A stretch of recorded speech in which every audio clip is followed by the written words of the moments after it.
আমাদের মা মানা করেছে, আমরা দুর্বনে যাব না, আমাদের মা মানা করেছে, আমরা দুর্বনে যাব না, আমাদের মা মানা করেছে, দুর্বনে যাব না, খেলা খেলবো রে, খেলা খেলবো রে, আমরা রাম কানাইয়ের সনে খেলবো রে। এই যে ছোট তালটা গাইলাম, শুনতে ছোট লাগছে, কিন্তু এই তালটির নাম হলো ছোট আড়। 5 মাত্রা, বড় আর 20 মাত্রা, মধ্যম আর 10 মাত্রা, আর ছোট আর 5 মাত্রা। 1 2 3 4 5, এই 5 মাত্রা আড় তালে এটা গাইলাম। এখন এ বাজাতে জানে বলে আমি গাইতে পারলাম, যদি বাজাতে না জানতো তাহলে সবাই যেরকম গায় আমিও সেরকম গাইতাম।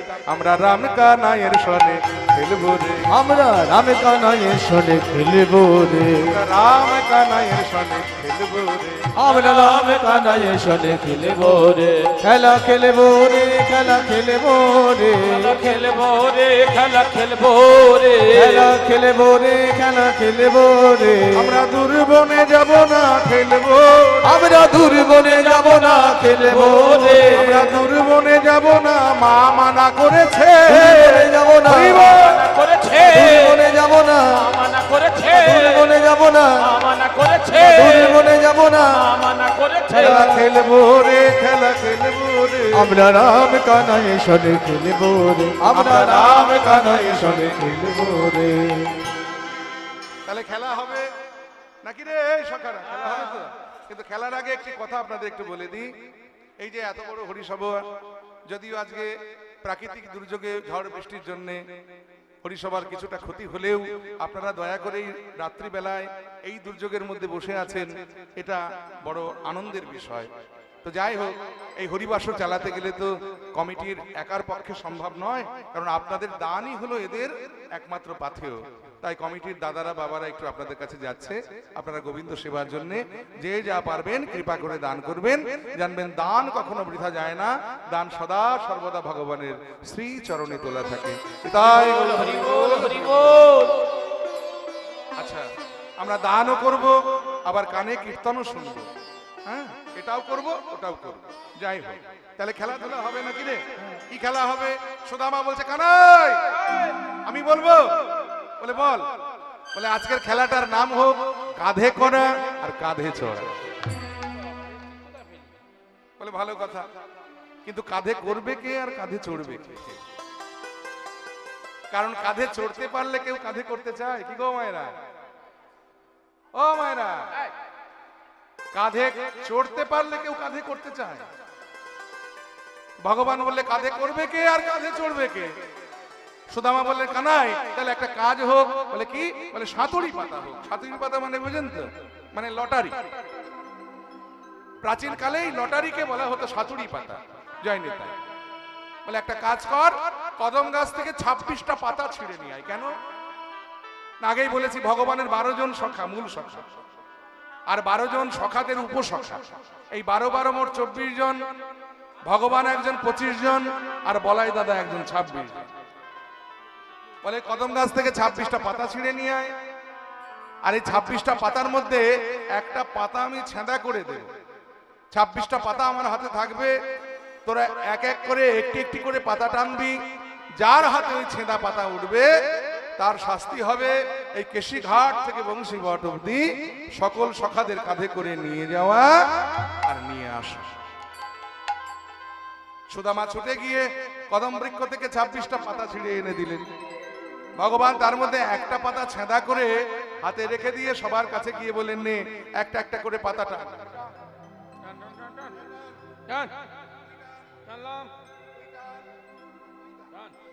সবার টানা হয়েছে। এবার দেখা দেখি কার হাতে ভালো পাতা দেখে, ছেঁড়া পাতা দেখে। ভালো পাতা, বাহ, তোর হাতে। আর তোরটা ভালো পাতা, তোরটা ভালো পাতা। সবার হাতে যদি ভালো পাতা, তাহলে ছেঁদা পাতাটা গেল কোথায়? হরি বল। সুদামা বলছে কানাই, তুই তো সবার হাতের খবরটা নিলি, তোর নিজের হাতটা একবার দেখা। আসলে ভগবান কি করেছেন? নিজের হাতের খবর না নিয়ে সবার হাতের খবরটা নিচ্ছেন। আসলে ইচ্ছাময় তো তিনি, খেলাতে ইচ্ছে করে হারবেন বলে ওই ছেঁড়া পাতাটা নিজের হাতে রেখে দিয়েছে। কেন জানেন? কারণ ভগবান মনে মনে চিন্তা করলেন, সারা জীবন বৃন্দাবনে অনেক খেলেছি সখাদের সঙ্গে, আর খেলায় প্রত্যেকদিন আমি জিতেছি, ওরা হেরেছে। কিন্তু প্রত্যেকদিন ওরা আমার কাছে খেলায় হেরে গেলেও আবার পরের দিন আমার সাথে খেলতে এসেছে, কারণ নিশ্চয় তাহলে হারের মধ্যে একটা আনন্দ আছে। আমি তো প্রত্যেকদিন জেতার আনন্দটা পেয়েছি, কিন্তু হারের আনন্দটা কি? আজকে আমি একটু হেরে আমি একটু সেই আনন্দটা উপভোগ করতে চাই। এই বলে ভগবান ইচ্ছে করে খেলায় হারবেন বলে ওই ছেঁদা পাতাটা নিজের হাতে যে রেখেছেন। সুদামা বলেন, কানাই তোর হাতের পাতাটা একবার দেখা দেখি। আর ভগবান যেই তার সেই ছেঁদা পাতাটা তুলে ধরেছে, তুমি সবাই চিৎকার করে বলে উঠলেন যে চোর চোর চোর বলবি না, চোর বলবি না, চোর বলবি না। আমি একা চুরি করি? এই যে ননি চুরি করে তোদেরকে ভাগ দিই, তাহলে আমি একা চোর হলাম কি? শোন, চুরি যে করে সেও যতটা অপরাধী, আবার চুরির মালের ভাগ যারা নেয় তারাও কিন্তু সমান অপরাধী। চোর বলবি না, আমাকে খবরদার চোর বলবি না। সুদামা বললেন, ঠিক আছে, চোর না হয় না বললাম, কিন্তু তুই তো হেরে গেছিস, তোকে তো শাস্তি পেতে হবে। ভগবান বলেন, হেরে যখন গেছি শাস্তি তো পেতেই হবে, আয় আমার কাঁধে এসে ওঠ। সখারা এক এক করে ভগবানের কাঁধে উঠলেন, আর ভগবান এক এক করে সবাইকে নিয়ে কেশিঘাট থেকে বংশীবট অব্দি যাচ্ছেন আর ফিরে নিয়ে আসছেন। সবার শেষ পালাটা হলো সুদামা। কানাইয়ের কাঁধে গিয়ে সুদামা চেপেছেন, বক্ষের দিকে একটা চরণ আর পিঠের দিকে আরেকটি চরণ, মানে এক কাঁধে চেপেছে। ভগবান সুদামাকে বলেন, সুদামা, এই সুদামা, চরণ আমার বক্ষে যখন দিলি ভাই, একটা চরণ দিলি কেন? দিনা তোর দুটি চরণ আমার বক্ষের দিকে। সুদামা যেই দুটি চরণই বক্ষের দিকে বাড়িয়ে দিয়েছে, ভগবান তার দুটি বাহু দিয়ে সুদামার চরণ দুটি বক্ষ মাঝে চেপে ধরে কেশিঘাট থেকে বংশী বটের দিকে অতি দ্রুত বেগে যখন ছুটে যাচ্ছে, অতি দ্রুত বেগে যখন ছুটছে, সুদামা কাঁধ থেকে চিৎকার করে ডেকে বলে, কানাই, এই কানাই, এত জোরে জোরে ছুটিস না, এত জোরে ছুটলে আমি যদি তোর কাঁধ থেকে পড়ে যাই।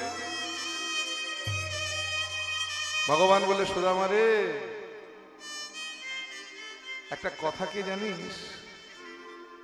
এই জগতে না আমি সহসা কাউকে ধরি না, কিন্তু যদি কেউ একবার আমায় ধরে, আমি তাকে এমন আষ্টে পিষ্টে জড়িয়ে ধরি রে ভাই, যে তার আর পড়ে যাবার কোনো ভয় থাকে না। আমি যে তোকে ধরেছি, তোর পড়ে যাওয়ার কোনো ভয় নেই, তুই চুপটি করে বসে থাক আমার কাঁধে। চলেছে কেশিঘাট থেকে বংশীবট, যেতে যেতে হঠাৎ সুদামার চরণের উপরে দুফোঁটা জল পড়ল। সুদামা চমকে উঠলেন, কি জল এলো কোত্থেকে?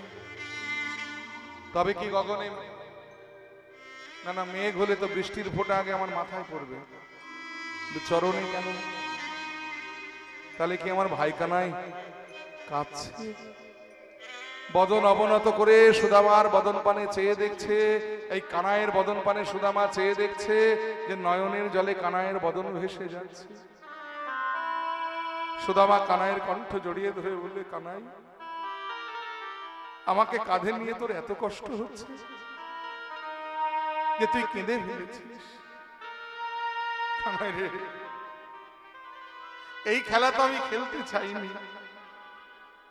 যে খেলা খেলতে গিয়ে তোর কষ্ট হয়, সে খেলা তো আমি খেলতে চাইনি তোর সাথে। জানিস, প্রত্যেকদিন খেলতে আসার আগে আমার মা আমাকে সাজিয়ে দেয় আর বলে, সুদামা রে, তোকে যেমন আমি পেটে ধরেছি, তুই আমার ছেলে,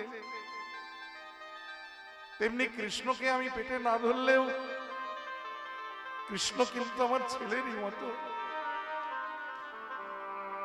তোর যেমন দুঃখ কষ্ট হলে আমার ব্যথা লাগে, তেমনি কৃষ্ণেরও যদি কোনো দুঃখ কষ্ট হয় তাতে কিন্তু আমার ব্যথা লাগে। তাই এমন কোন খেলা তুই কৃষ্ণের সঙ্গে কখনো খেলিস না, যে খেলা খেলতে গিয়ে কৃষ্ণের ব্যথা লাগে। আর আজকে আমি তোকে ব্যথা দিয়ে ফেলেছি, আমি তোকে কষ্ট দিয়ে ফেলেছি, আমায় নামিয়ে দে তোর কাঁধ থেকে। আমি তোর কাঁধে চাপতে চাই না রে ভাই। ভগবান বলে, সুদামা তুই কি ভাবছিস যে আমি কষ্টে কাঁদছি? না রে, এ জগতে মানুষ দুটো কারণে কাঁদে। এক হলো খুব আনন্দ হলে, আর এক হলো খুব দুঃখ বা কষ্ট হলে। আজকে আমি তোকে কাঁধে নিয়ে কেন কাঁদছি জানিস? বৃন্দাবনে এতদিন তোদের সঙ্গে অনেক খেলা খেলেছি, তোদের কাঁধে অনেক চেপেছি, কাঁধে চাপার আনন্দটা আমি পেয়েছি। কিন্তু ভাইরে, আমার তো জানা ছিল না যে কাঁধে করার আনন্দটা কাঁধে চাপার থেকে অনেক বেশি। তাই আজকে তোদের কাঁধে করে আমার এত আনন্দ হচ্ছে যে সেই আনন্দে আমি কেঁদে ফেলেছি। সুদামা বলছে, কানাই এত ভালোবাসিস আমাদের, আমাদের জন্য তোর হৃদয়ে এত ভালোবাসা, এতই যদি ভালোবাসিস রে কানাই, তাহলে তোর চরণে আজ আমি একটা নিবেদন করি, তুই যেন আমায় সঙ্গ ছাড়া করিস না ভাই। প্রাণী কানাই রে,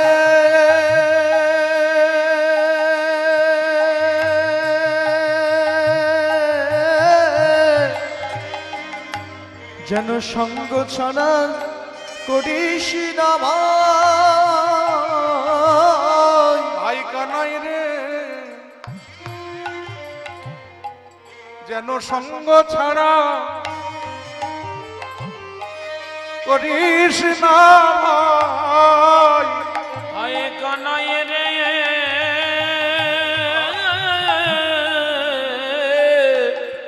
যেন সঙ্গ ছাড়া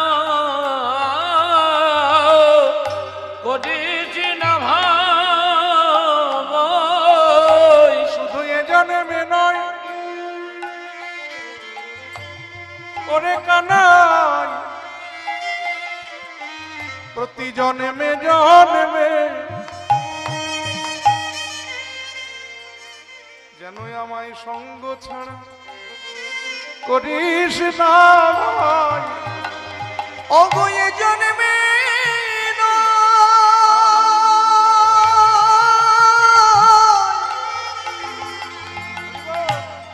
ভাই কানাই রে,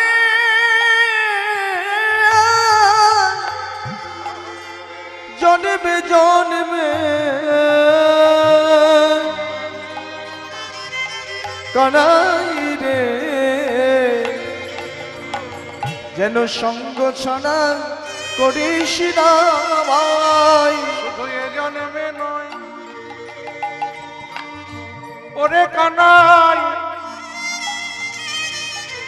প্রতি জন্মে জন্মে। এই বাচ্চা দুটো কাঁদে, কাদের এটা?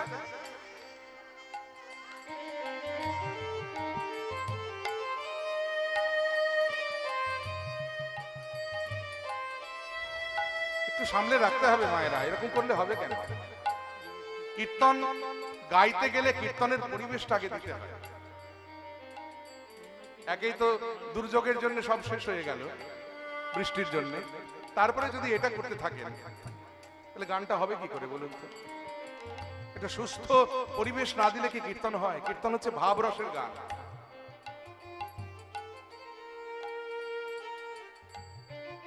আর আমি হই হুল্লো করে গান করতে পারি না, আমার গানটা একটু এইরকমই, মানে আমি একটু ভাব রসের প্রেমের গান গাইতে একটু ভালোবাসি। সেই শুরু থেকে সর্বক্ষণ এরকম চিৎকার করে যাচ্ছেন আপনারা, একটু শান্ত হন। এই বাচ্চাগুলোকে সামলান। এই ছেলেরা, এই বাচ্চারা চুপ কর না বাবা তোরা। হ্যাঁ, একটু শান্ত পরিবেশ দিতে হয়। তা নইলে কি করে হবে, গানটা গাইব কি করে? হরি বল। যেন সঙ্গ ছাড়া করিস না ভাই, সঙ্গ ছাড়া করিস না ভাই, শুধু এ জন্মে নয় প্রতি জন্মে জন্মে যেন সঙ্গ ছাড়া করিস না ভাই, শুধু এ জন্মে নয় প্রতি জন্মে জন্মে সঙ্গ ছাড়া করিস না ভাই, শুধু এ জন্মে নয় প্রতি জন্মে জন্মে বলি ওরে আমার ভাই রে কানাই, বলিয়া জন্মে নয় প্রতি জন্মে জন্মে, বলি ওরে আমার ভাই রে কানাই, শুধু এ জন্মে নয় জন্মে জন্মে, বলি ওরে আমার ভাই রে কানাই, ওগো এ জন্মে নয় জন্মে জন্মে, ওরে আয় গৌর হরি বল। জন্মে নয় জন্মে জন্মে, ওরে আমার ভাই রে শুধু কানা, এ জন্মে নয় জন্মে জন্মে, ওরে আমার ভাই রে কানা, যেন সঙ্গ ছাড়া করিস না ভাই।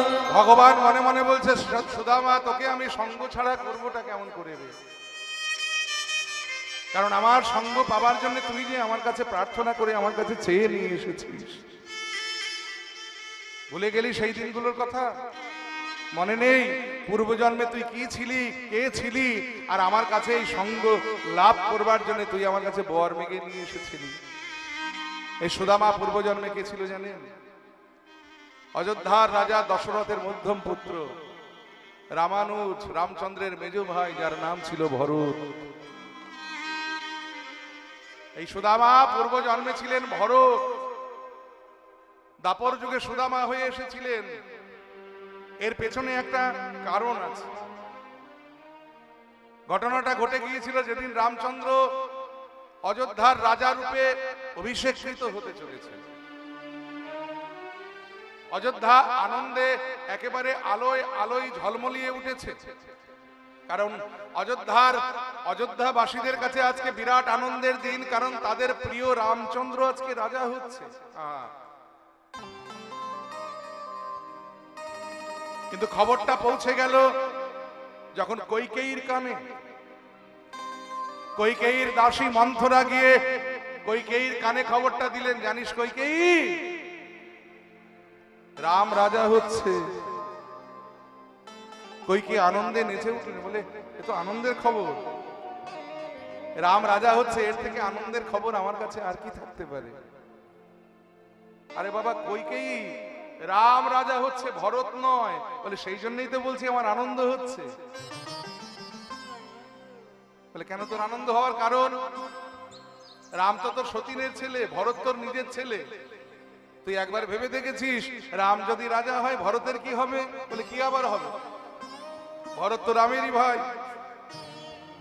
এই কৈকেয়ী রামচন্দ্রকে কতটা ভালোবাসতেন জানেন? আমরা কৈকেয়ীকে মহাভারত রামায়ণের একটা ফল চরিত্র হিসাবে জানি, এবং সৎ মা বিমাতা হিসাবে কৈকেয়ীকে আমরা গালাগালি করি, কিন্তু আমরা জানি না যে রামচন্দ্রের প্রতি কৈকেয়ীর ভালোবাসা কতটা গাঢ় ছিল, স্নেহ কতটা গাঢ় ছিল। জানেন, নিজের ছেলে ভরতকে সারা জীবন মামার বাড়িতে রেখে বড় করেছেন, কিন্তু রামচন্দ্রকে কোনোদিন কৌশল্যার কাছে স্নেহ নিতে কৈকেয়ী দিতেন না, কারণ নিজের স্নেহ যদি ভাগ হয়ে যায়। ছেলেবেলা থেকে রামচন্দ্রকে কোলে পিঠে করে স্নেহ দিয়ে, ভালোবাসা দিয়ে, বাৎসল্য প্রেম দিয়ে কৈকেয়ী বড় করেছে। কৌশল্যা রামের মা হতে পারে, গর্ভধারিণী মা হতে পারে। হয়ে গেছে হয়ে গেছে ও মা, আরে বাবা কত দেবে প্রসাদ, সর্বক্ষণ এই করে যাবে না, বসো চুপ করে, মাথাটা খারাপ করে দিলে।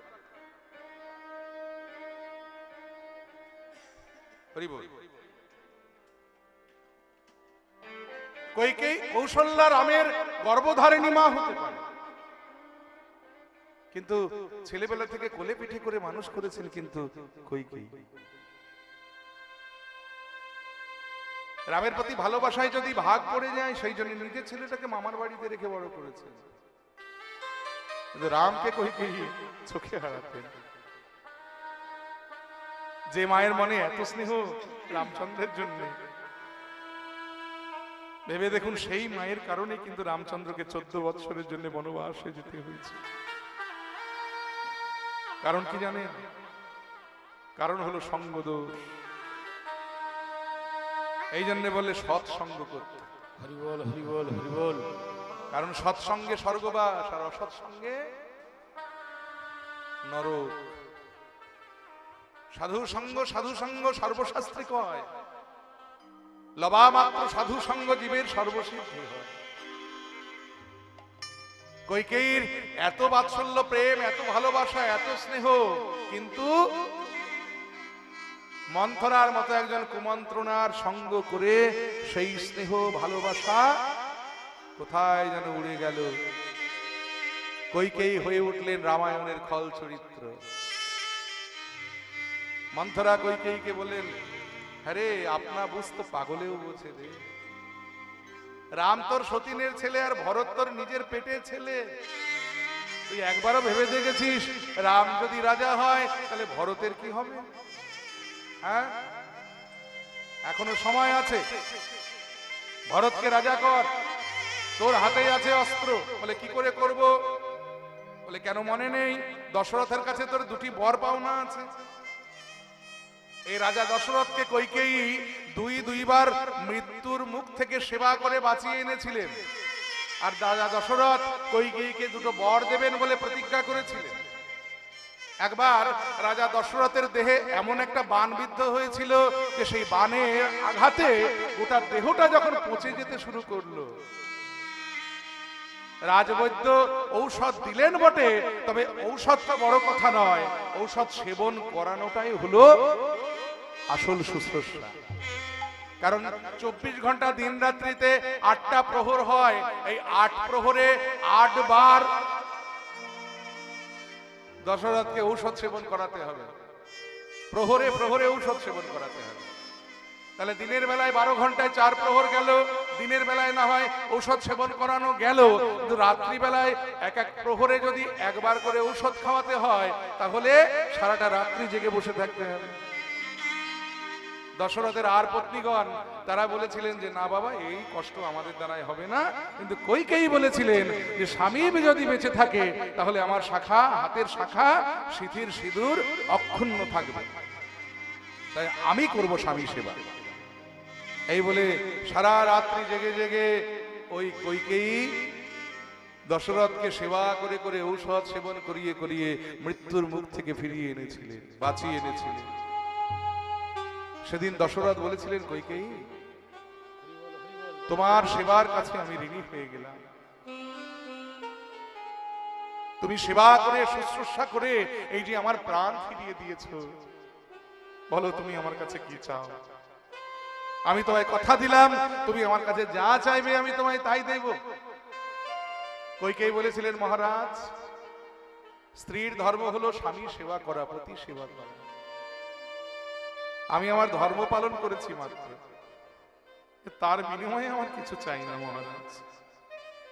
দশরথ বললে, তাই বললে কি হয় কইকেয়ী? আমার ইচ্ছে হয়েছে আমি তোমায় দেব, তুমি চাও। কইকেয়ী বলেছিলেন, মহারাজ এখন নয়, আপনার কাছে গচ্ছিত থাক, আমার যখন সময় হবে আমি তখন আপনার কাছ থেকে চেয়ে নেব। আর একবার রাজা দশরথের আঙুলের ডগায় একটা ফোড়া হয়েছিল, আর এই ফোড়াটা এমন একটা জায়গায় হয়েছিল যে ফোড়ার কারণে রাজা দশরথের মৃত্যু পর্যন্ত হয়ে যেতে পারে। তখনও রাজবৈদ্য আদেশ করেছিলেন যে এই ফোড়ার ঔষধ হলো একমাত্র মুখের লালা। সারা দিন রাত্রিতে 4 বার অন্তত মুখের লালা দিয়ে যদি ফোড়াটা লেহন করে দেওয়া যায়, তবেই এই ফোড়াটা সেরে যাবে, ভালো হয়ে যাবে। আর ফোড়া মানেই হলো সেটা নোংরা জিনিস, সেখানে বদ, রক্ত, পুঁজ ইত্যাদি থাকে। কইকেয়ী বলেছিলেন, আমি করব স্বামী সেবা।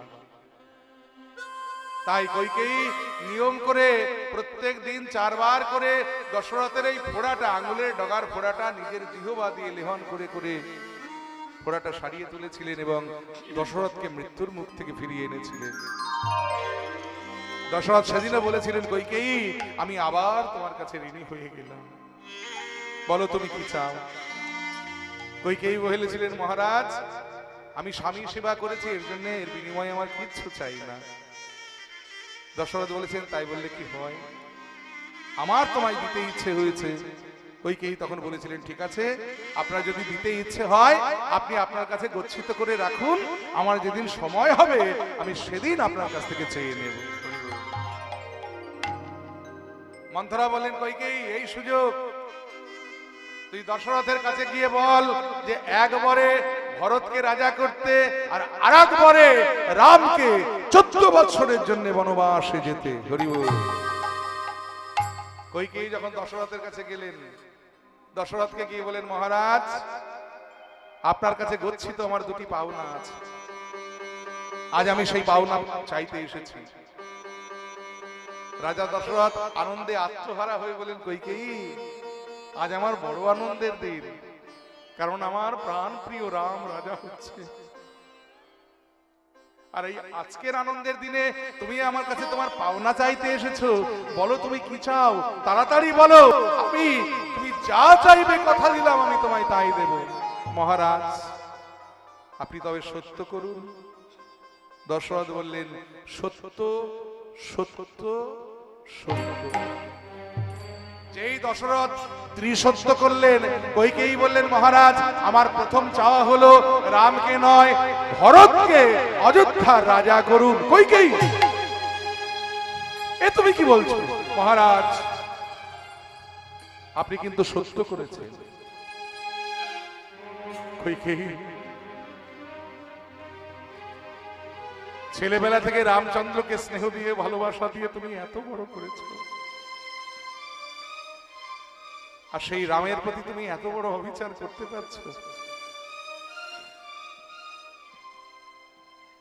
এর থেকে তুমি যদি বলতে যে তুমি আমার প্রাণ চাও, আমি তোমায় প্রাণ উবড়ে দিতাম, আর তুমি আমার কাছে এটা চাইলে আজকে। আচ্ছা বেশ, এই যদি তোমার মনের ইচ্ছে হয় তাহলে রাম নয় আমি ভরতকেই অযোধ্যার রাজা করব। আর দ্বিতীয় চাওয়াটা কি তোমার? মহারাজ দ্বিতীয় চাওয়াটা কিন্তু বড় কঠিন, বলো তুমি কি চাও? রামকে 14 বছরের জন্য বনবাসে পাঠিয়ে দিন। কইকেয়ী না বলো না,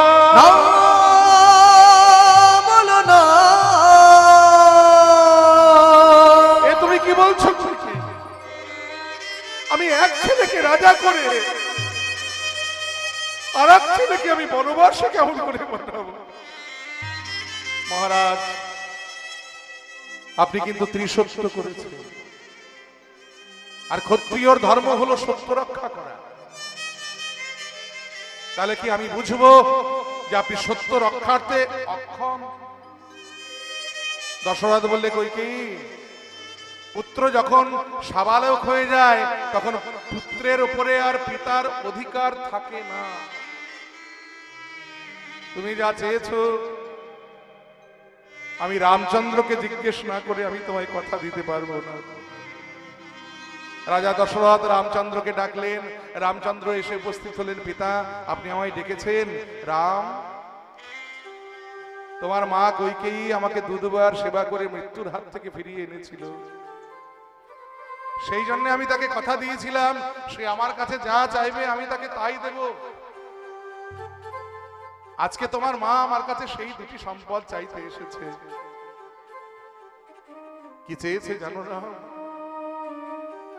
প্রথম চাওয়াটা হলো তোমাকে নয়, ভরতকে অযোধ্যার রাজা করতে হবে। শুনে রামচন্দ্র বলে, পিতা এর থেকে আনন্দের সংবাদ আর কি হতে পারে? কারণ ভরত আমার ভাই, আমার অত্যন্ত স্নেহের, আর সেই ভাই রাজা হবে, এর থেকে আনন্দ আমার কাছে আর কি হতে পারে? আপনি কোনো চিন্তা করবেন না, আপনি নিশ্চিন্ত মনে আপনি ভরতকে সিংহাসনের অধিকার দিয়ে দিন, সিংহাসনে বসিয়ে দিন, আমি হাসতে হাসতে মেনে নেব পিতা। কিন্তু রাম, দ্বিতীয় চাওয়াটা যে বড় কঠিন। তোমার মা বলেছে তোমাকে 14 বছরের জন্য বনবাসে যেতে হবে। রামচন্দ্র বললেন, পিতা, পুত্রের ধর্ম হলো পিতৃ সত্য পালন করা, পিতৃ ঋণ শোধ করা, এটা পুত্রের ধর্ম। আপনি মাকে কথা দিয়ে আপনি মায়ের কাছে ঋণী,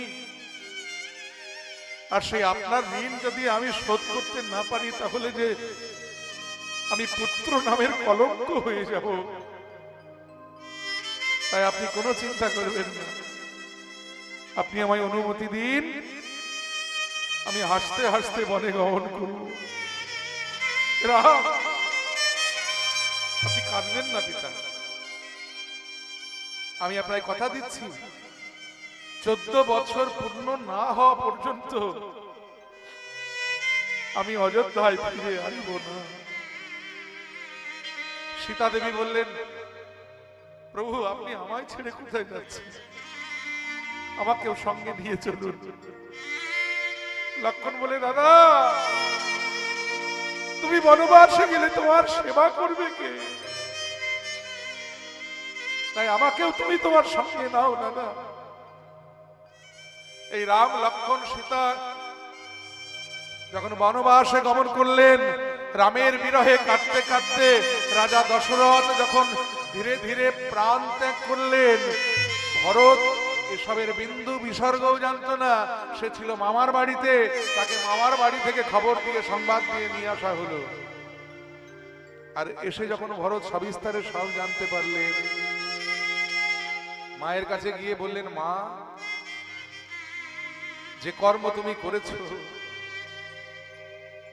জগৎবাসী তোমায় ক্ষমা করলেও ইতিহাস তোমায় কোনোদিন ক্ষমা করবে না। যতদিন গগনে চন্দ্র সূর্য তারা থাকবে ততদিন তুমি জগতের বুকে বিমাতা নামের কলঙ্ক হয়ে বেঁচে থাকবে।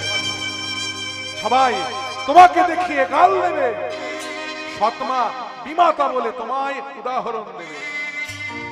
আমি চললাম দণ্ডকারণ্যে দাদাকে ফিরিয়ে আনতে। এই ভরত ছুটতে ছুটতে যখন দণ্ডকারণ্যে প্রবেশ করলেন, ছুটে গিয়ে দাদার চরণে আছাড় খেয়ে পড়লেন, দাদা দাদা তুমি ফিরে চলো, দাদা তুমি অযোধ্যায় ফিরে চলো। তোমার বিরহে কাঁদতে কাঁদতে আমাদের পিতৃদেব দেহত্যাগ করেছে, অযোধ্যায় আর সুখ নেই, অযোধ্যায় কারো মনে আনন্দ নেই।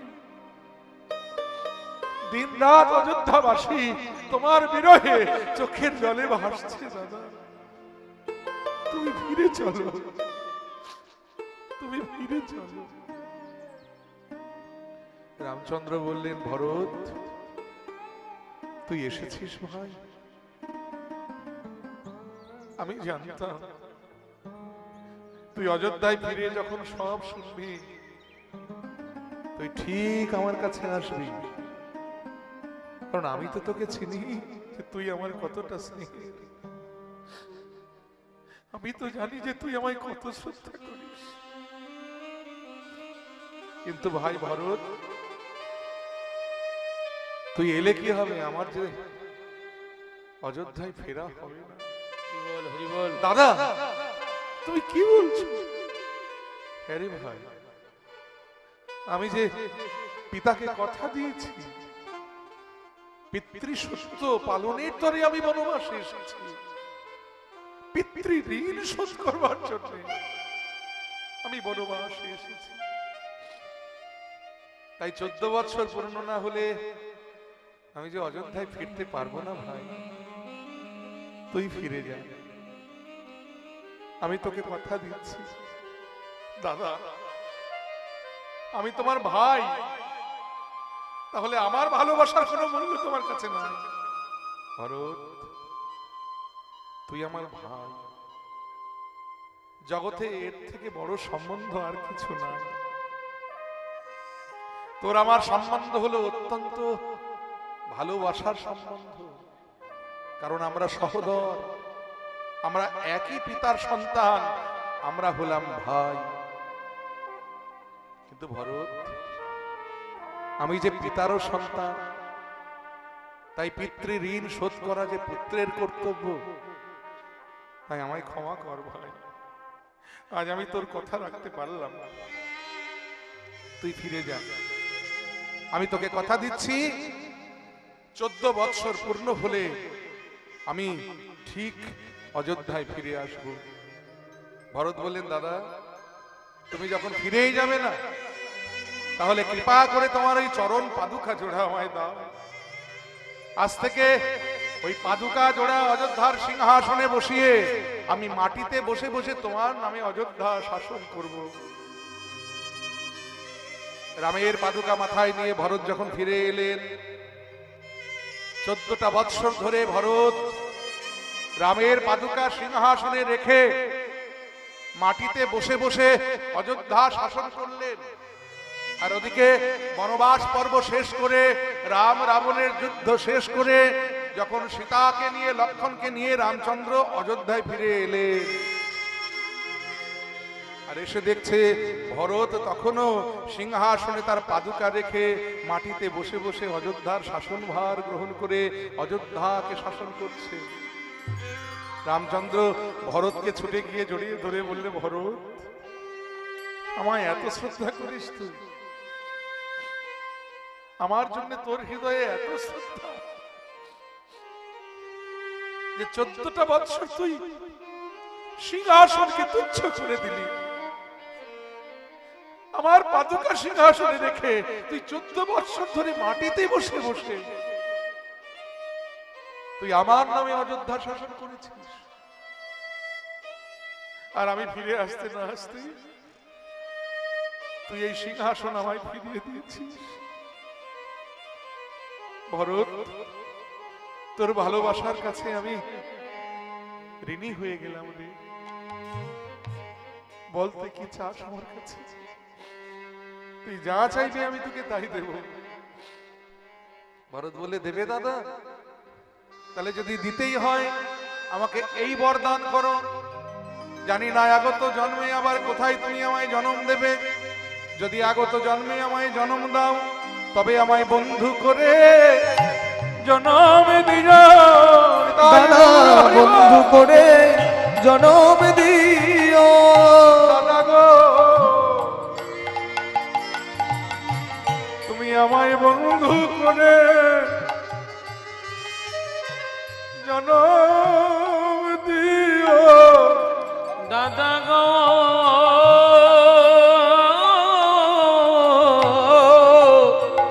আমার বন্ধু করে জনম দিও। আমি আর কিছু চাই না দাদা গো, আমায় বন্ধু করে জন্ম দিও। আমি আর কিছু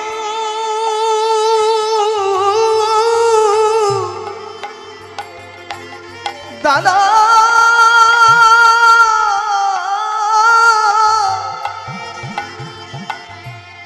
আর কিছু চাই না দাদা, যেন বন্ধু করে জনম দিও। রামচন্দ্র বললেন, ভরত এই জন্মে তুই আমার ভাই হয়েছিস, আর পরের জন্মে বন্ধু হতে চাইছিস। একবার কেউ প্রমোশন পেলে সেখান থেকে ডিমোশন হয়, নিতে চায়। কেউ যদি এমএ পাস করে যায়, সে আবার কোনোদিন মাধ্যমিক পরীক্ষায় বসতে চাইবে?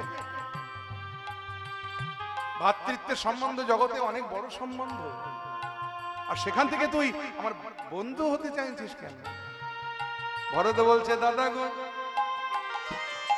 যেদিন তুমি বনবাসে গিয়েছিলে, যেদিন তুমি বনবাসে গিয়েছিলে, আমি অনেকে আশা করে তোমায় ফেরাতে আনতে গিয়েছিলাম। ফেরাতে আনতে গিয়েছিলাম, কিন্তু দাদা গো, কিন্তু দাদা গো সেদিন তুমি আমাকে ভ্রাতৃত্বের দোহাই দিয়ে বন থেকে আমায় তুমি ফিরিয়ে দিয়েছিলে,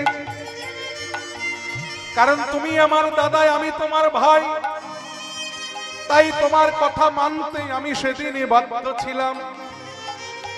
কিন্তু আমি যদি তোমার সেদিন বন্ধু হতাম, আমি তোমার কোনো নিষেধই শুনতাম না, আমি তোমায় টানতে টানতে বন থেকে অযোধ্যায় ফিরিয়ে নিয়ে আসতাম। তাই তুমি আবার যদি আমায় জন্ম দাও, আর ভাই করে নয়, আমায় যেন বন্ধু করে জন্ম দিও। বন্ধু করে জনম দিও। আমি আর কিছু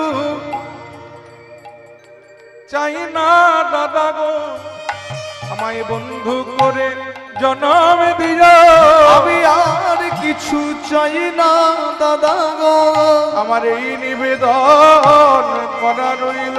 আমি আর কিছু চাই না দাদা গো, আমার এই নিবেদন করা রইল। আমি আর কিছু চাই না দাদা, আমার এই নিবেদন করা রইল।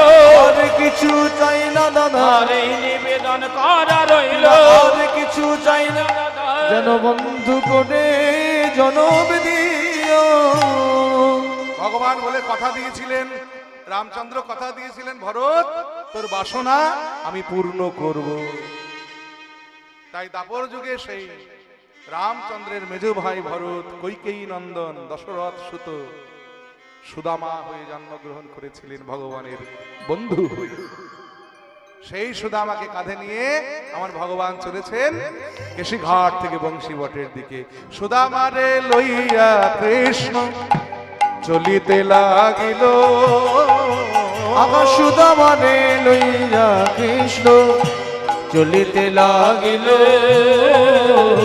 সুদামারে লইয়া কৃষ্ণ চলিতে লাগিল। আমার সুদামারে লইয়া কৃষ্ণ চলিতে লাগিল। একটি পক্কয়াম্র বৃক্ষ তলে আসিয়া দাঁড়ালো। একটি পক্ক অম্র বৃক্ষ তলে আসিয়া দাঁড়ালো। সুদামা বলছে কানাই দাঁড়া রে দাঁড়া রে, কানাই দাঁড়া রে দাঁড়া ও রে, কানাই দাঁড়া রে দাঁড়া রে। কানাই দাঁড়া রে দাঁড়া রে। এক কেমন পাকা পাকা আম ফলেছে, দাঁড়া রে দাঁড়া রে। যেমন পাকা পাকা আম ফলেছে, দাঁড়া রে দাঁড়া রে। এমন পাকা পাকা আম ফলেছে, দাঁড়া রে দাঁড়া রে। যেমন পাকা পাকা আম ফলেছে, দাঁড়া রে দাঁড়া রে। এই বলে সুদামা কানাইয়ের কাঁধে চেপেই বৃক্ষের শাখা হতে একটা পাকা আম ছিঁড়ে নিলেন। আহা, আর আমটা ছিঁড়ে নিয়ে মনে মনে সুদামা ভাবছে, আহা, বৃন্দাবনের গাছ পাকা আম না জানি কত মিষ্টি। কিন্তু আম তো মিষ্টি, আম ভালো, আমিও ভালো, আমাদের কানাইও ভালো, কিন্তু আমাদের রাজা তো ভালো না। কারণ আমাদের রাজা আমার ভাই কানাইকে মারবার জন্য কত রকম কত বুদ্ধি ভিকিড়ি বার করেছে। কানাই তখন কত ছোট, সেই সময়ে কংস কি করেছে, পুতনার স্তনে বিষ মাখিয়ে কানাইকে হত্যা করবার জন্য বৃন্দাবনে পুতনাকে পাঠিয়েছে। তারপরে শকটাসুর, অকাসুর, বকাসুর, তৃণাবর্তাসুর, অজাসুর, কত দৈত্য, কত দানব, কত অসুরকে পাঠিয়েছে ভাই কানাইকে হত্যা করবার জন্য, কিন্তু সফল হয়নি। তাই যে রাজা নারী জাতির স্তনে বিষ মাখাতে পারে, সে যে আমের মধ্যে বিষ মাখিয়ে রাখবে না, তার কি অর্থ আছে? অতএব এই আমটিতে বিষ থাকতেই পারে। আর যদি আমটা ভাই কানাইকে খাওয়ায়, তাহলে যদি বিষ থাকে, তাহলে ভাই কানাই বিষের প্রকোপে মারা যাবে। আর মারা গেলে বৃন্দাবনের বড় ক্ষতি হয়ে যাবে। কারণ কানাইয়ের প্রচুর ক্ষমতা, সে ছোটবেলায় পুতনা বধ করেছে, শকটাসুর বধ করেছে, অকাসুর বধ করেছে, বকাসুর বধ করেছে, তৃণাবর্তাসুর বধ করেছে, দাবানল ভক্ষণ করেছে, কালীয় নাগ দমন করেছে, বৃন্দাবনকে ইন্দ্রের কোপ দৃষ্টি হতে বাঁচাবার জন্য 1 সপ্তাহ কাল বাম হাতের কনিষ্ঠ আঙ্গুলির দ্বারায় গিরি গোবর্ধন পাহাড় তুলে দাঁড়িয়ে থেকেছে। এত ক্ষমতা তো আমাদের নাই, তাই কানাই বেঁচে থাকার দরকার আছে। তাই আমের মধ্যে বিষ আছে কিনা আমি আগে খেয়ে পরীক্ষা করে দেখব, কারণ আমি যদি মরে যাই কারো কোনো ক্ষতিও হবে না, বৃন্দাবনের কোন রকম কোনো ক্ষতি হবে না, কিন্তু কানাই মরে গেলে বৃন্দাবনে ক্ষতি হবে। আর আমি যদি মরে যাই আমার কোনো চিন্তাও নেই, ভয়ও নেই, কারণ ভাই কানাই মরা বাঁচানো মন্ত্রটাও জানে। কারণ যেদিন আমরা কালীদহের বিষ জল পান করে আমরা সব সখারা মরে গিয়েছিলাম, সেদিন ভাই কানাই কোথা থেকে ছুটে এসে কি যেন একটা মরা বাঁচানো মন্ত্র দিয়ে আমাদের সবাইকে প্রাণে বাঁচিয়ে দিয়েছিল। কানাই যখন মরা বাঁচানো মন্ত্রটা জানে, আমরা তো জানি না। তাই আমি যদি মরে যাই ভাই কানাই আমায় বাঁচিয়ে দেবে, কিন্তু কানাই মরে গেলে তো আমি বাঁচাতে পারবো না। তাই আগে আমি খেয়ে পরীক্ষা করে দেখি যে আমটাতে বিষ আছে কি নেই। এই বলে সুদামা আমটা ছাড়িয়ে একটা দিকে জিহ্বা দিয়ে লেহন করে, আহ কি মিষ্টি, না এদিকটাতে বিষ নেই, কিন্তু ওদিকটাতে তো থাকতে পারে। এই বলে বিপরীত দিকটাতে আবার জিহ্বা দিয়ে লেহন করে সুদামা দেখছে না এদিকটাও মিষ্টি, অতএব এবারে আমটা ভাই কানাইকে খাওয়ানো যেতে পারে। তাই ভাই কানাইয়ের বদনে আমটা তুলে দিয়েছে। কানাই যখন আমটা খাচ্ছে, কানাই যখন আমটা খাচ্ছে, সুদামা কানাইকে বলে, ভাই কানাই আমি বুঝতে পারছি বাবা কথা বলিস না, এই তোরা কথা বলিস না,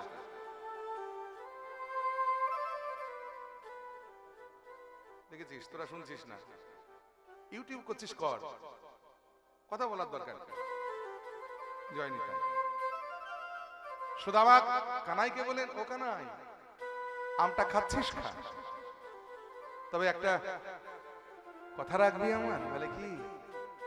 বলে খেতে খেতে যেন পুরোটাই তুই খেয়ে ফেলিস না, আমার জন্য একটু রাখিস। ভগবান বলছে, এই তোর একটা স্বভাব সুদামা, গাছে এত আম রয়েছে, একটা পেড়ে খা তুই, তোর যদি খেতে ইচ্ছে হয়, আমারটা তুই ভাগ বসাতে চাইছিস কেন? সুদামা বলছে, কানাই এত আম থাকতে তোর মুখের এঁটো আমটা কেন খেতে চাইছি জানিস? কারণ তোর এঁটো বড় মিঠো লাগে ওরে ভাই রে কানা, কানাই রে তোর এঁটো বড় মিঠো লাগে ভাই রে কানাই, কানাই রে তোর এঁটো বড় মিঠো লাগে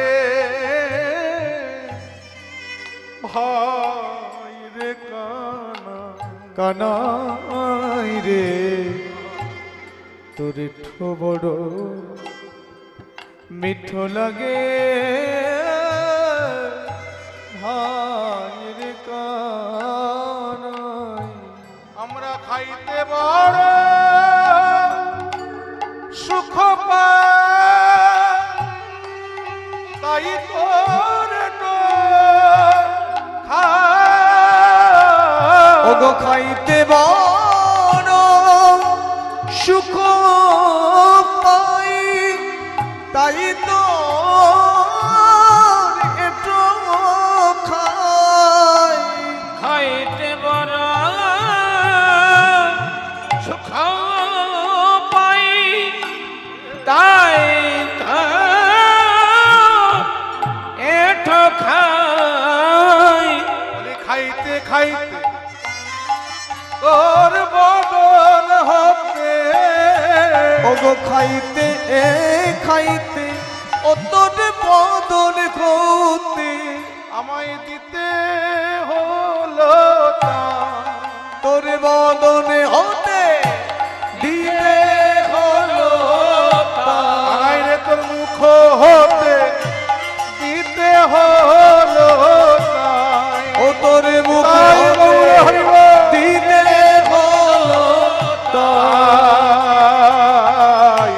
তোর এঠো বড় মিঠো লাগে ভাই রে কানা। কানাই রে তোর একটু বড় মিঠো লাগে ভাই রে কানাই।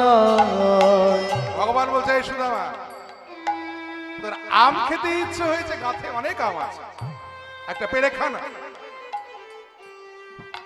আবার আমার এটো খেতে ভালো লাগে, এটো খেতে ভালো লাগে, সব বলার দরকার নেই। ভগবান বলছেন না রে কানা, জানিস তো একটা গাছে যদি প্রচুর পেয়ারা পাকে, তার মধ্যে কোনো একটা পেয়ারাতে যদি টিয়া পাখিতে ঠোকর দেয়, তাহলে সেই পেয়ারাটা গাছের মধ্যে সবচাইতে মিষ্টি হয়। তেমনি বৃন্দাবনের গাছ পাকা আম সে তো স্বভাবতই মিষ্টি, তো সেই আম যদি তোর বদনে যায় না, সেটা যেন আরো মিষ্টি অমৃতের সমান হয়ে যায়। তাই না জানি কি জাদু আছে, ওগো তোরে চাঁদ বুকে কানাই, না জানি কি জাদু আছে। ওগো তোরে চাঁদ বুকে, ওরে কানাই রে তোর ওই চাঁদ মুখে, ওগো কানাই রে তোর চাঁদ বুকে, আমি বলি হারি যা।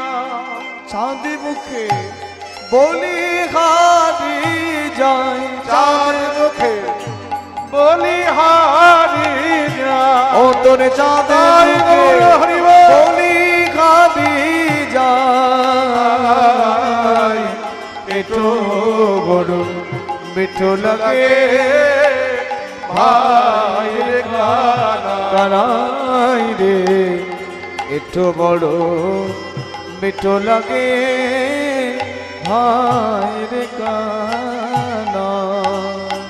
পদকর্তা লীলার এক পাশে দাঁড়িয়ে বলেন, ও সুদামা, তুমি তোমার ভাই কানাইয়ের মুখের এঠো আমটা খাচ্ছ, খাও, আমার তাতে কিছু বলার নেই, আর আমি তোমায় বাধাও দেব না। তবে আমার একটা নিবেদন আছে তোমার কাছে। বলে কি, ওই আমটা খাওয়া হয়ে গেলে আমের আটিটা যেন তুমি যত্রতত্র ফেলে দিও না।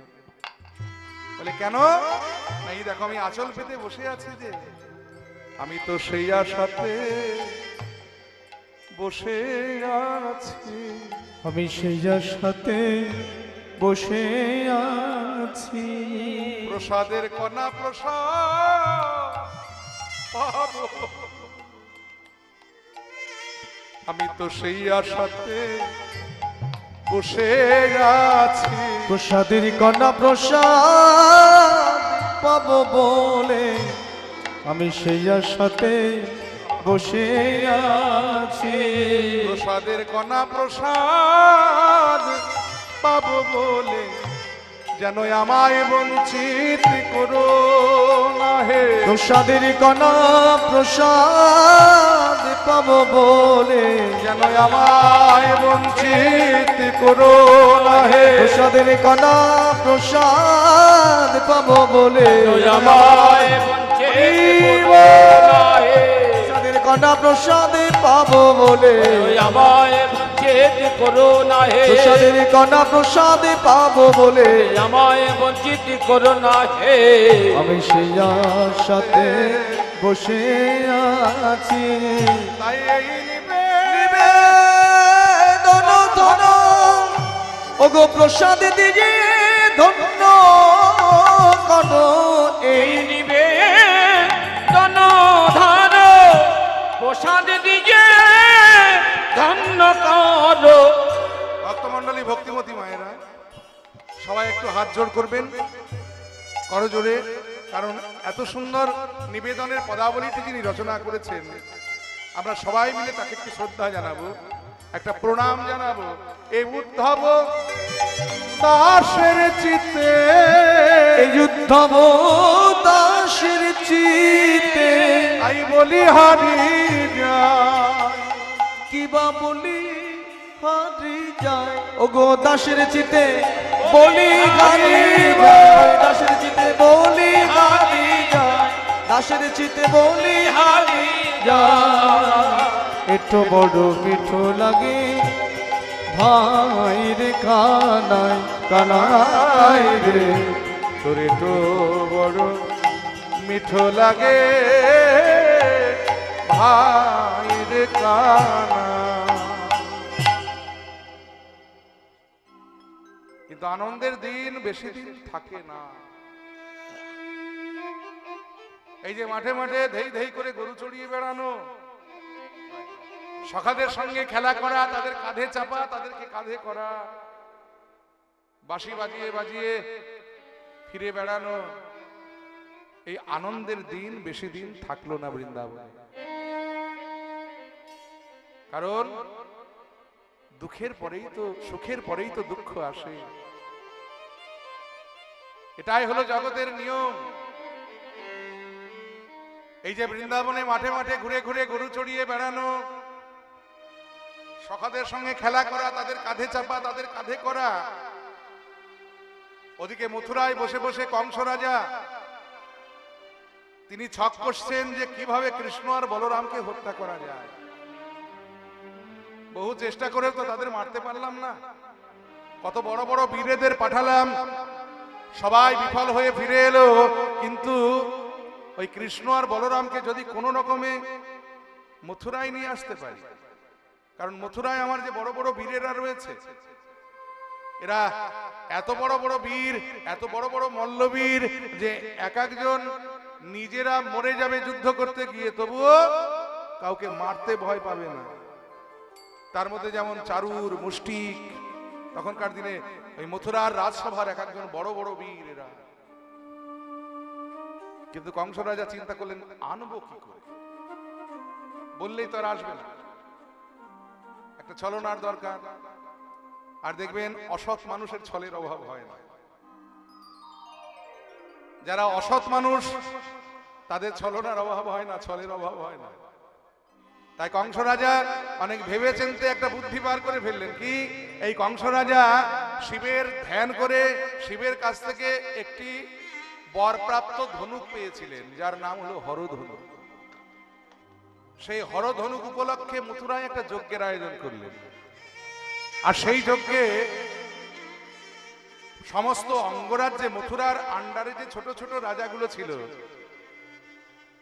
সেই সমস্ত অঙ্গরাজ্যে নেমন্তন্নের চিঠি পাঠিয়ে দেওয়া হলো যে ধনুষ যজ্ঞ উপলক্ষে সবাই নেমন্তন্ন। বৃন্দাবনেও চিঠি এলো, কিন্তু বৃন্দাবনে যে চিঠিটা এলো, বৃন্দাবনে চিঠি আসা মাত্রই নন্দরাজা ভয়ে একেবারে কম্পিত হয়ে গেলেন। কারণ চিঠির নিচে বিশেষ দ্রষ্টব্য হিসাবে লেখা ছিল যে কৃষ্ণ এবং বলরামকে অবশ্যই আসতে হবে। তো নন্দরাজা চিন্তা করলেন যে একে কৃষ্ণ বলরামকে হত্যা করবার জন্য কংস রাজা অনেক বুদ্ধি ফিকরি বার করেছিল, কিন্তু সফল কাম হয়নি। আর এবার যদি মথুরায় নিয়ে যেতে পারে তাহলে কি সহজে ছাড়বে? কিন্তু উপায় তো নাই। মথুরা হলো আমাদের রাজধানী, তার আদেশ তো আমাদের অমান্য করা যাবে না, যেতে তো আমাদের হবেই। এখন এই যে মথুরার চিঠি বৃন্দাবনে এলো, এই চিঠি পাঠিয়েও কিন্তু কংস শান্ত হয়ে বসে থাকতে পারলেন না। কারণ মনে মনে চিন্তা করলেন যদি না আসে, তাই চিন্তা করলেন এমন একজনকে পাঠাতে হবে যে আমারও বিশ্বস্ত, আবার ওই পক্ষেরও বিশ্বস্ত। এরকম কে আছে ভেবে চিন্তে দেখলেন, তারই মন্ত্রিসভায়, তারই রাজসভায় একজন রয়েছে, যিনি হলেন মথুরার মহামন্ত্রী, প্রধানমন্ত্রী, যার নাম হলো অক্রূর। কারণ অক্রূর আমারও আত্মীয়, কৃষ্ণেরও আত্মীয়। কোন দিক দিয়ে? বলে কৃষ্ণ যদি বসুদেবের ছেলে হয়, তাহলে বসুদেবের খুড়তুতো ভাই হলো অক্রূর। তাহলে সম্বন্ধে কৃষ্ণের কাকা হচ্ছে, আবার মেন ধরে নিলাম সেই সম্বন্ধ বাদ দিলাম, যদি নন্দরাজার ছেলেও হয় কৃষ্ণ, তবেও বসুদেব এই অক্রূরের আত্মীয়। কারণ নন্দরাজা হলেন বসুদেবের খুব প্রিয় বন্ধু। কংসের ভয়ে তিনি যেমন নিজ পুত্রকে নন্দের গৃহে রেখে এসেছেন, তেমনি নিজের আরেকজন স্ত্রী রোহিণী, তাকেও কিন্তু তার পুত্র বলরাম সহ নন্দালয়ে রেখে এসেছেন। তাহলে যাকে এত বিশ্বাস করা যায়, সে তাহলে বসুদেবের কত নিকটাত্মীয়। সেই নন্দরাজা তাহলে বসুদেবের নিকটাত্মীয় হলে, তাহলে অক্রূর যেহেতু বসুদেবের খুড়তুতো ভাই, তাহলে বসুদেবের এই অক্রূর কিন্তু নন্দরাজারও আত্মীয়। হরি বল। তাহলে যেহেতু অক্রূর এই পক্ষেরও আত্মীয়, ওই পক্ষেরও আত্মীয়, তাহলে অক্রূর এই পক্ষের কথা ওই পক্ষে বলবে না, ওই পক্ষের কথা এই পক্ষে বলবে না। অক্রূরকে বিশ্বাস করা যায়। তাই অক্রূরকে ডেকে বলেন, অক্রূর মহাশয় আপনি একটা কাজ করুন, আমার রথটা আপনি নিয়ে যান বৃন্দাবনে, আর নিয়ে গিয়ে কৃষ্ণ এবং বলরামকে আমার রথে চাপিয়ে মথুরায় নিয়ে আসুন। আর শুনুন, সঙ্গে আর একটা বড় রথ নিয়ে যান, সেই রথে চাপিয়ে আপনি একটা কাজ করবেন, ওই যে কৃষ্ণ বলরাম ওরা যাকে বাবা বলে ডাকে, ওই যে নন্দ রাজা, তাকে নিয়ে আসবেন, আর সঙ্গে কৃষ্ণের বন্ধুদেরও নিয়ে আসবেন। কারণ ওরা গ্রামে গঞ্জে থাকে, মাঠে ঘাটে ঘুরে বেড়ায়, গরু চড়িয়ে বেড়ায় শুনেছি, আবার স্বভাবও একটু আধটু খারাপ, যার তার ঘরে ঢুকে নানি ননি টনি চুরি করে খায়। আসলে গ্রামের ছেলে তো খাবার দাবার ঠিকঠাক খেতে পায় না, তাই এরকম অভ্যাস হয়েছে। তাই মথুরায় আসবে, যজ্ঞস্থল দেখবে, মথুরা শহর 2-4 দিন ঘুরে ঘুরে বেড়াবে, ভালো মন্দ খাবে, কিন্তু ঘুণাক্ষরে যেন টের না পায় আমার অভিসন্ধি। আমি কেন ওদেরকে মথুরায় নিয়ে আসছি এটা যেন ওরা ঘুণাক্ষরে বুঝতে না পারে। আমি যে ওদেরকে নিমন্ত্রণ করে নিয়ে আসছি ওদেরকে হত্যা করবার জন্য, এটা যেন ওরা টের না পায়। সাবধান, আপনি আমার বিশ্বস্ত, তাই আপনাকে বিশ্বাস করে পাঠালাম। আর শুনুন, আরেকটি কথা মাথায় রাখবেন, ব্রজের কোনো নারী যেন সঙ্গে না আসে। কারণ যজ্ঞস্থলে আমার বড় বড় বীরদের হাতে যখন কৃষ্ণ বলরাম মুখে রক্ত উঠে মারা যাবে, তখন ওই বৃন্দাবনের যারা নারী তারা তো দাঁড়িয়ে দাঁড়িয়ে ওই দৃশ্যটা দেখতে পারবে না। কারণ নারীদের হৃদয় তো কোমল হয়, আর আপনি তো জানেন আমার বড্ড কোমল হৃদয়, এই মেয়ে মানুষের দুঃখ আমি সহ্য করতে পারি না। অতএব আর যাই করবেন আর তাই করবেন, ঘুণাক্ষরেও যেন ব্রজের কোন নারীকে সঙ্গে নিয়ে আসবেন। যান, আপনি ওদেরকে নিয়ে আসুন। অক্রূর রথ নিয়ে বৃন্দাবনে এলেন। অক্রূর চাপাইয়া রথ, অক্রূর চাপাইয়া রথে হরে নীল প্রাণনাথে, প্রাণনাথে আধার করিয়া ব্রজপুর, আধার করিয়া ব্রজপুর। আর অক্রূর যখন কৃষ্ণ বলরামকে নিয়ে, নন্দ রাজাকে এবং কৃষ্ণের বন্ধুদের নিয়ে মথুরায় ফিরে এলেন, যজ্ঞস্থলে কৃষ্ণ বলরাম যেই প্রবেশ করলেন, ওদিকে কংসের সাজানো সুইসাইড স্কোয়াড। সুইসাইড স্কোয়াড কেন বললাম?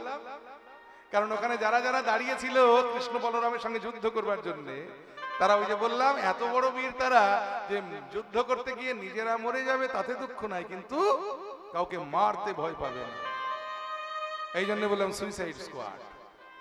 সেখানে কৃষ্ণ বলরাম যখন প্রবেশ করলেন, যুদ্ধ শুরু হলো। একে একে কৃষ্ণ নিজের হাতে সকল মল্লবীরদের হারিয়ে তাদেরকে হত্যা করে যখন কংসের সম্মুখে গিয়ে দাঁড়ালেন, এদিকে কংস কৃষ্ণকে দেখে এত ভয় পেয়ে গেলেন যে ভয়ে এত থরথর করে কাঁপতে শুরু করলেন যে ভয়েই কংস আধমরা হয়ে গেলেন। দেখবেন আমরা অনেক সময় যাত্রা, থিয়েটার বা সিরিয়াল বা টিভিতে দেখে থাকি, সিনেমাতে দেখে থাকি যে কৃষ্ণ দুমদাম ঘুষি চালিয়ে কংসকে হত্যা করছে, কিন্তু শ্রীমদ্ ভাগবত কিন্তু তা বলছে না। ভাগবতে কোথাও লেখা নেই যে কৃষ্ণ ঘুষি চালিয়ে দুমদাম করে নিজের হাতে কংসকে মেরেছে। কারণ যে লোকটা কৃষ্ণকে দেখে ভয়েই আত্মরা হয়ে গেছে, কৃষ্ণ চিন্তা করলে তাকে আর নিজের হাতে কি মারবো, এই বলে কৃষ্ণ কি করলেন, কংসের ঘাটটা ধরে সিংহাসন থেকে টেনে হিঁচড়ে নামিয়ে ওই যজ্ঞস্থলটা টেনে হিঁচড়ে এমন ঘুরিয়ে দিলেন যে ঘোরাতে ঘোরাতে কখন যেন কংসের দেহ থেকে প্রাণটা বেরিয়ে গেল। কংস মারা গেল, কিন্তু কংসের শ্বশুর তো মরে না। কংসের শ্বশুরকে জানেন? তখনকার দিনে সারা ভারতবর্ষের সবচেয়ে শ্রেষ্ঠ বীর যিনি, যার নাম ছিল জরাসন্ধ, যিনি ছিলেন বিহারের রাজা, রাজগিরে যার রাজধানী ছিল। একে একে ছোট ছোট রাজাদের যুদ্ধে হারিয়ে এই জরাসন্ধ সবার কাছ থেকে কর আদায় করত, মথুরা থেকেও কর আসতো, কিন্তু পরবর্তীকালে যেহেতু কংস জরাসন্ধের মেয়েকে বিবাহ করেছিলেন, সেই জন্যে মথুরা থেকে পরে আর কর নিতেন না। আর সেই জরাসন্ধ যখন জানতে পারলেন যে তার জামাইয়ের হত্যাকারী ওই বৃন্দাবনের নন্দরাজার ছেলে কৃষ্ণ, জরাসন্ধ এত রেগে গেলেন। জরাসন্ধ বললেন, শোনো কৃষ্ণ, সারা ভারতবর্ষের মানুষ তোমায় ভগবান বলে মানতে পারে, সারা বিশ্বের মানুষ তোমায় ভগবান বলে স্বীকার করতে পারে, কিন্তু আমি তোমায় জীবনে কোনোদিন ভগবান বলে মানব না। আমার জামাইয়ের হত্যাকারী, এটা চোর কোথাকার, ঘরে ঢুকে ঢুকে ননি চুরি করে খায়, সে ভগবান, এটা আমায় মানতে হবে। আজ থেকে তোমার সঙ্গে আমার চিরদিনের জন্য শত্রুতা শুরু হলো। তাই সেদিন থেকে জরাসন্ধ হয়ে গেলেন মথুরার সর্ববৃহৎ শত্রু। যতবার মথুরা আক্রমণ করেছেন, কৃষ্ণ কোনোদিন সম্মুখ সমরে জরাসন্ধের সঙ্গে যুদ্ধ করেননি। অবশেষে পরবর্তীকালে ভীমকে দিয়ে কৌশলে জরাসন্ধকে হত্যা করেছিলেন। কৃষ্ণ ইশারায় দেখিয়ে দিলেন ভীমকে যে এই যে দুটো দেহ, দুই পা ধরে টেনে ছিঁড়ে দাও, দুই ভাগ করে এক টুকরো এদিকে এক খণ্ড ওদিকে ফেলে দাও, তবেই জরাসন্ধ মারা যাবে। ভীম জরাসন্ধকে হত্যা করেছিলেন। যদিও এখানে বৈষ্ণবগণ ভক্তগণ একটা যুক্তি খাড়া করেছেন যে মশা মারতে গেলে একটা অল আউট যেখানে যথেষ্ট, সেখানে আমেরিকা থেকে কামান আনার দরকার নেই।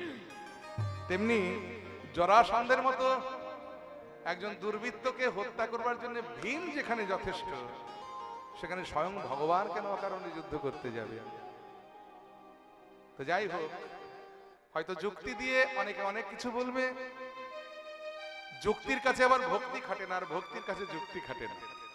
তাই আমরা যেহেতু ভক্ত, আমরা ভক্তের মতো করেই আমরা ভগবানকে দেখব।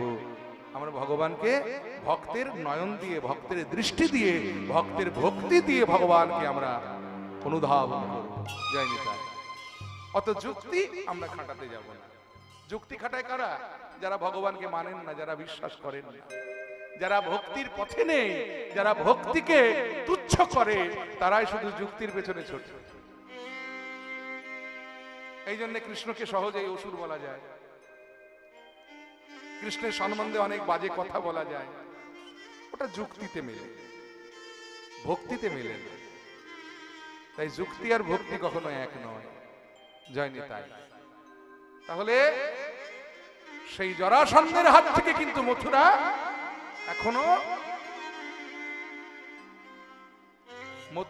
এখনো নিরাপদ নয়। তাই কৃষ্ণ নন্দ মহারাজকে ডেকে বললেন যে পিতা, আপনি একটা কাজ করুন, আমার বন্ধুদের নিয়ে আপনি বৃন্দাবনে ফিরে যান। আমার এখন বৃন্দাবনে ফেরা হবে না, কারণ মথুরা বিপদমুক্ত নয়। তাই যতদিন ভারতবর্ষের এই অসুস্থ রাজনীতি সুস্থ না হচ্ছে, ততদিন আমার আর বৃন্দাবনে ফেরা হবে না। মায়ায় আচ্ছন্ন করে কৃষ্ণ যখন নন্দরাজাকে বুঝিয়ে দিলেন, নন্দরাজা কৃষ্ণের বাক্য মেনে তার বন্ধুদের নিয়ে বৃন্দাবনে যেই ফিরে এলেন, আর বৃন্দাবনে ফিরে আসতে না আসতেই নন্দরাজা মায়া মুক্ত হয়ে গেলেন। আর মুক্ত হয়েই তিনি কৃষ্ণ কৃষ্ণ বলে কাঁদতে শুরু করলেন। নন্দ মহারাজ আজ গোবিন্দ রাখি মধুপুরে, ব্রজবাসীর দ্বারে দ্বারে কেঁদে কেঁদে বলে, ও গো ব্রজবাসী, তোমাদের ঘরে কি আমার গোপাল এসেছে? তাই যে অবধি ব্রজের নন্দ হয়ে গেল নিরানন্দ, যে অবধি ব্রজে নন্দ হয়ে গেল নিরানন্দ। আহা গোবিন্দ রাখিয়া মধুপুরে গো, আহা গোবিন্দ রাখিয়া মধুপুরে, আহা সে অবধি যত দুঃখ ওগো কহিলেন সহস্র মুখ, আকাশে অবধি যত দুঃখ কহিলেন সহস্র মুখ, আহা সে দুঃখ বর্ণিতে শক্তি না রে, আকাশে দুঃখ বর্ণিতে সখিনা রে, সে কি বলবার কথা, সে কি বলবার কথা, ব্রজবাসীর প্রাণে যত ব্যথা বলবার কথা, ব্রজবাসীর প্রাণে যত ব্যথা বল, রামকৃষ্ণ হারাইয়ে শ্রী প্রাণে যত তাই ব্যথা, কৃষ্ণ গৌর হারাইয়ে, শ্রী প্রাণে যত ব্যথা, রামকৃষ্ণ হারাইয়ে, ব্রজবাসীর প্রাণে যত ব্যথা, রামকৃষ্ণ হারাইয়ে, ব্রজবাসীর প্রাণে যত ব্যথা বলবার কথা। ওদিকে সুদামা কৃষ্ণ বিরহে কাঁদতে কাঁদতে প্রায় পাগলের মতো হয়ে গেছে। মথুরা থেকে যদি একটা গরু ছুটি আসে, সেই গরুর কণ্ঠ জড়িয়ে ধরে সুদামা কাঁদতে কাঁদতে বলে, ওরে গরু রে, তুই তো মথুরা থেকে আসছিস, তুই বলতে পারিস আমার ভাই কামাই কেমন আছে? সে ভালো আছে তো? সে আনন্দে আছে তো? কাঁদতে কাঁদতে পাগল প্রায় হয়ে গেছে সুদামা। সুদামার বাবা বটুক মহাশয় মনে মনে চিন্তা করলেন, ছেলেটা তোমার কৃষ্ণ বিরহে কাঁদতে কাঁদতে মরে যাবে, ও যদি কৃষ্ণ সঙ্গ না পায় ওকে তো বাঁচানো যাবে না। কি করি এখন এই ছেলেটাকে নিয়ে? কারণ বাবা হয়ে আমি নিজের ছেলেকে চোখের সামনে এমন তিল তিল করে মরতে দেখতে তো পারি না। তাই অনেক খবর নিয়ে অবশেষে বটুক মহাশয় জানতে পারলেন যে কৃষ্ণ এবং বলরামকে লেখাপড়া শেখাবার জন্যে বসুদেব শান্তিপুনি মুনির বিশ্ববিদ্যালয়ে ভর্তি করে দিয়েছে। এই শান্তিপুনি মুনির বিশ্ববিদ্যালয়টা কোথায় জানেন? বর্তমানে মধ্যপ্রদেশের অন্তর্গত ইন্দোর থেকে প্রায় 50 কিলোমিটার দূরে ক্ষিপ্রা বলে একটি নদী, সেই নদীর তীরে এই শান্তিপুনি মুনির বিশ্ববিদ্যালয়, যেটা পৃথিবীর মধ্যে সর্বপ্রথম বিশ্ববিদ্যালয়, ফার্স্ট ইউনিভার্সিটি, যেখানে কৃষ্ণ বলরাম সুদামা পড়াশোনা করেছিলেন। তাই সুদামার পিতা চিন্তা করলেন যে এই ছেলেকে যদি আমিও পড়াশোনা শেখাবার জন্য ওখানে ভর্তি করে দিতে পারি, তাহলে এক ঢিলে 3 পাখি মারা হবে। একদিকে কৃষ্ণ সঙ্গ লাভ হবে, আর 2 নম্বর হলো কৃষ্ণের সঙ্গ পেলে ছেলেটা আমার প্রাণে বেঁচে যাবে, আর 3 নম্বর হলো ছেলে আমার বিদ্বান হয়ে বাড়িতে ফিরে আসবে। তাই বুদ্ধি করে সুদামার পিতা সুদামাকে শান্তিপুনি মুনির বিশ্ববিদ্যালয়ে ভর্তি করে দিলেন। শিক্ষার ওই উদ্দেশ্যে সবে তথায় মিলিলা, ওই শিক্ষার উদ্দেশ্যে সবাই তথায় মিলিলা, শিক্ষার ওই উদ্দেশ্যে সবে তথায় মিলিলা, ওই শিক্ষার উদ্দেশ্যে সবাই তথায় মিলিলা। বহুদিন পরে কত আনন্দ বাড়িলা, বহুদিন পরে কত আনন্দ বাড়িলা, বহুদিন পরে কত আনন্দ বাড়িলা, বহুদিন পরে কত আনন্দ বাড়িলা। আনন্দ ধরে না, আনন্দ ধরে না, আনন্দ ধরে না, আনন্দ ধরে না, সুদামারে দেখে কৃষ্ণের আনন্দ ধরে না। সুদামারে দেখে কৃষ্ণের আনন্দ ধরে না।